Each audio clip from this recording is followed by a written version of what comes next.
हे गाईज, हे आहे माझी मेमोरी जे मी 2025मध्ये 15 ऑगस्टला गेली होती चिखलदऱ्याला.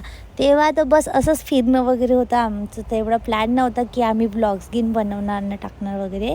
बस मला आता मी गॅलरीमध्ये जाऊन बघितली तर खूप सारे दिसले, तर मी म्हटलं टाकूनच घेतो, म्हटलं माझी एक यादी म्हणून राहणार. म्हणून मी चिखलदऱ्याचे पुरे क्लिप वगैरे ॲड केली आणि अपलोड केला आहे व्हिडिओ. तर प्लीज माझ्या व्हिडिओला लाईक नक्की करा. आणि हा चिखलदरा मी इतकं एन्जॉय केला यार, का सांगू. जे प्लॅन होता ते पूर्ण सक्सेसफुल झाला. पहिले तर मी घरच्यांबरोबर जाणार होती, फॅमिलीबरोबर. मग दादा वहिनी घेऊन म्हणे का जाते, म्हणे चल म्हणे आमच्यासोबत. मग मी त्यांच्याबरोबर निघाली आणि इतकी खुशी, इतकं छान वाटत होतं. इतका मौसम तिथं थंडा आणि इतका सही मस्त बारीक बारीक पाऊस घेऊन येत होता. पुरे धुके होते, इतका सुंदर. मग हे ताज लावला होता तिथला, चिखलदरामधले राणीचा ताज होता हा. इतका सुंदर दिसे मस्त. आणि मग दादानी हे हॉटेल नाही का बुक केलं होतं. इतकं सुंदर होतं ते पण, रेड आणि अंदर जाऊन इतकं सुंदर होतं ते, वाव.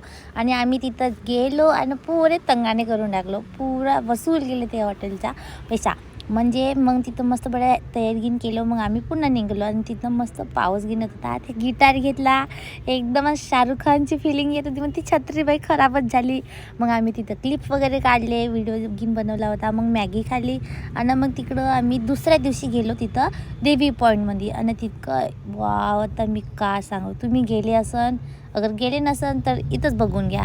आणि इथं पहाडाच्या खाली एक नाही का देवमूर्ती होती, म्हणजे तिथं महादेवाची मूर्ती वगैरे होती मस्त. म्हणजे एक इतिहासच होता इथला, पण तेवढं काही आपल्याला माहीत नाही. मग तिथं मी राईड्स वगैरे केला होता, घोड्यावर बसली, इतकं मजा येत होती मला खूपच. आणि मग उंटावर पण बसली. ते एक पिक्चर होता तिथं पाहिलीत, म्हटलं इथं बसायचंच आहे म्हटलं. मग आम्ही तिथं मस्त पहाडीवर चढलो, काय एन्जॉय केलं. मग मस्त क्लिप काढलो, म्हणजे डान्सची व्हिडिओ वगैरे बनवली होती. इतकी मजा येत होती मला, काय सांगू. फुलटू पैसा वसूल. आणि तिथं माझी तब्येतही खराब झाली होती, म्हटलं जाऊ दे आता का होते. मग तिथं बंदर वगैरे होते. मग इथं राईड केला, वाव. ते इथून वरून खालचा नजारा इतका सुंदर दिसत होता का नाही, का सांगू, वाव.